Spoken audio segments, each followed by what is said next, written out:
I'm sorry to disappoint, but it looks like we won't have enough time to go for Master 1. There is only 4 days left in the current rank mode, but I was clicking through for my replays and I accidentally checked my stats, and it was kind of funny. I came across how many duels in standard mode that I played and won, and this is like a 72% win rate in standard mode.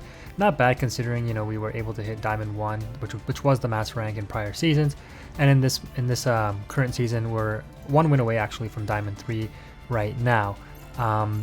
Yeah, the matches continue on, and we're now on a 15 win streak overall. So I'll link the video in the description where I showed you how I went on a 13 win streak. But yeah, these were the last couple of matches I played yesterday, and then today on Sunday I was able to play 2 more in the evening after finishing up some chores. So we're going to go over some of these matches now. Again, the deck list is pretty much the same as before.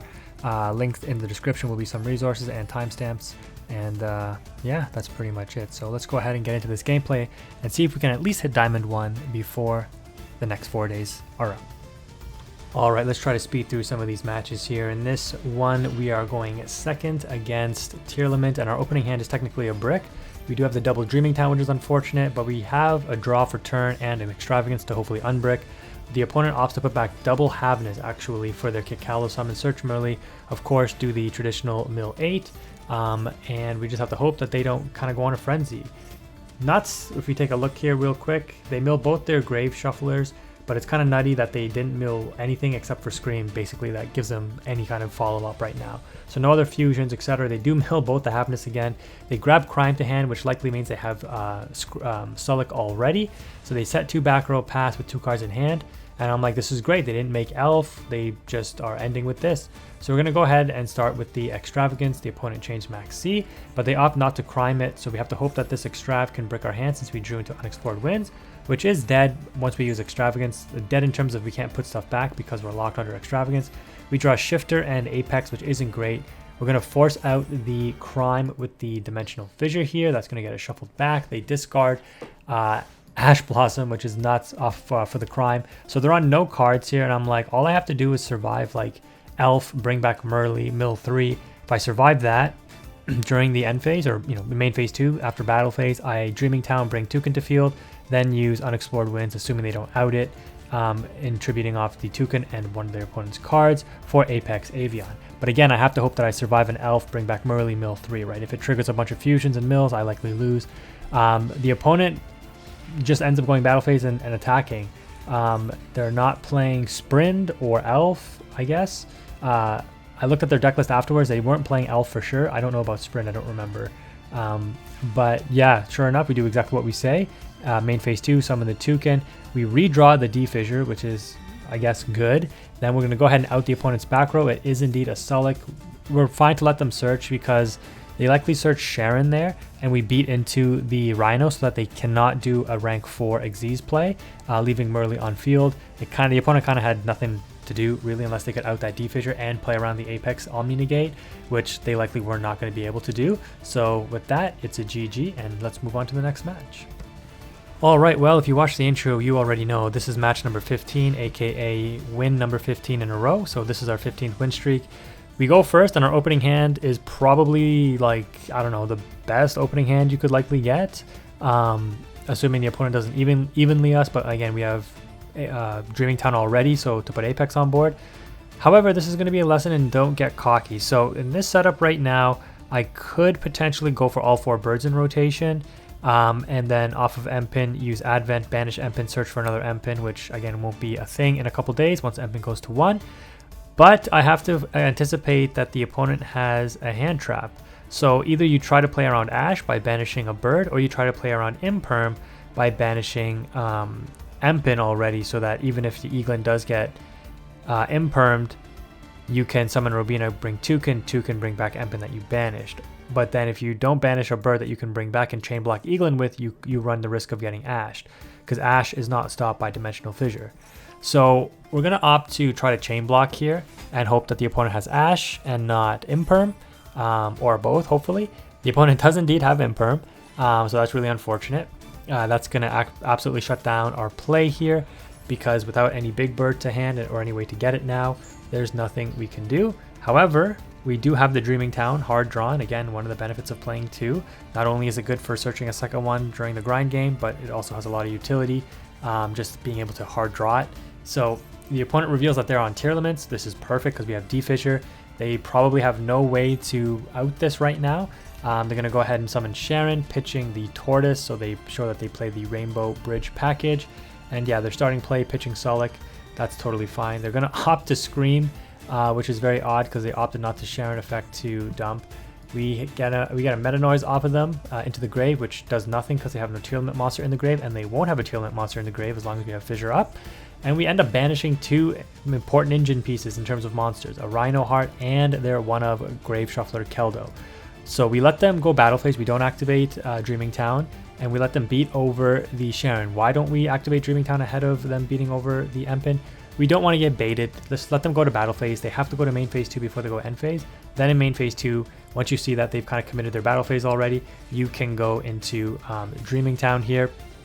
So the opponent still had their normal summon. So it was a risk that, you know, main phase 2, they normal summon like a level 4, go into a Baguska. So that's what we had to kind of be aware of and play around. As soon as they put 2 level 4s on board, we have to instantly think Baguska and use our interruption, right? So the opponent was trying to go to end phase, so I kind of knew like they don't have anything. So at this point, I am going to be able to search for a second Eaglin just in case. Since I can't chain block this Eaglin, they have Ash. I have a second Eaglin to follow up with yet again, right? So we're going to summon Eaglin, and sure enough, they do have the Ash.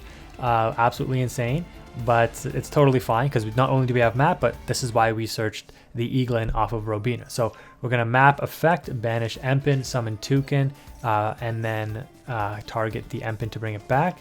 The opponent ends up milling double Talents and the Scream. So Scream is going to get them a card here. Once we go through our chain links, there we go. Scream gets them a crime, and then we resolve our effects. So yeah, flipping the Sharon face down just to banish the trap in case we need to recycle it later. And we're just going to be able to go full rotation here. Now at this point, this is kind of cruel. We are going to, yeah, for some reason search I guess because we have all 4 birds, why not search the DD Crow? But we're going to Ryza, and we're going to just spin back the double Scream. 1 in the graveyard, 1 on the field. So the opponent's next 2 draws are double Scream. We know they have Crime in hand. We're about to beat over their Sharon, which is going to get banished. And yeah, they have 1 mystery card to hope to play with because their Crime and their 2 Screams they're about to draw are both dead. So what is the opponent going to do here? Nothing but end the turn. So at this point, it is a GG.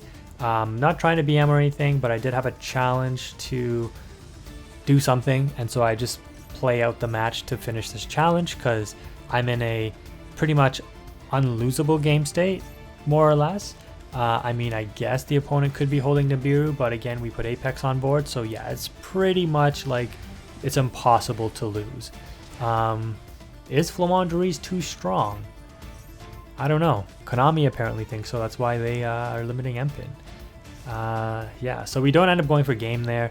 Let the opponent draw the second Scream, and I feel. I mean, again, I'm sorry. I doubt this opponent will ever watch this video, but I didn't mean to waste your time. I just wanted to do this challenge, and so you're going to see me summon cards and no effects being activated. And the challenge that I needed to do is link summoning. So you can just 3 link summons. So you're going to see me link summon a total of 3 times. Plus, you know, get the challenge, like the extra points at the end of the match for doing over 3,000 damage. So I get like an extra legacy pack ticket or maybe like 5 extra gems or something. So yeah, we just take those. It's nice. And yeah, it's good to the opponent, you know, for sticking it out and not resigning. Thank you. Yeah, it wasn't meant for a BM. Anyways, let's go on to the next match. Well, we're breezing through diamonds so far. This opening hand is pretty good. We won the coin toss in this one as well, so this is fantastic. We're going to start off with activating map effect to reveal Toucan, banish Robina, and we don't have to worry about an imperm in this instance since we can advent the Toucan away, so we do not activate the Robina effect in the banish pile. We're saving it to use now. So the opponent doesn't reveal Ash. Now we have to worry about imperm, but since the opponent didn't use it on Toucan, we can be safe to assume that they don't have it. So we advent away the Robina to search for Eaglin, so we get Eaglin to hand in the end anyways. The Ash does stop the extra extension play, which is unfortunate, but it's still fine. We're still able to set up a pretty decent board, and the opponent ends up just scooping for some reason. They attempted to go battle phase, and before I could even activate my Dreaming Town, they scooped, so I don't know, but GG's to this opponent. Checking their deck list, they were on Tearlaments. Our win rate with FLOOWANDEREEZE is just absolutely nuts. So that last match was actually my rank up game. So now I'm in Diamond 3. Lose this coin toss, and I'm like, that's fine. The opponent looks like they bricked. Set 1 pass. Our opening hand is absolutely nuts, but of course, we anticipate if they brick, they're likely on a lot of hand traps. So Maxi, Ash Blossom, whatever. But again, this is why I love FLOOWANDEREEZE. Playing the Synchro event, like against master ranked opponents, was so frustrating having to play a deck that special summons, because like I'm not used to playing against Maxi, and just like having Maxi shut down your turn is just like, oh my gosh, it's so annoying. But playing FLOOWANDEREEZE is just such a joy because you just dodge Maxi all day. So we're gonna go ahead and grab the Dreaming Town off of that duality, because again, we have everything we could possibly need. And the opponent, as expected, has hand traps. Maxi in response to D-Fissure, because after D-Fissure resolves, they can't resolve it. But we're not on Exo Sister, we're on FLOOWANDEREEZE.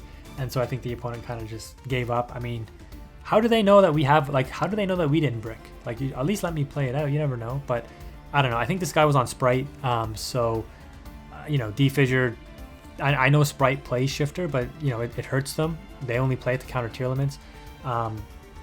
But yeah, you don't normally want your Spright cards getting banished unnecessarily. So that's going to wrap it up for this video though, guys.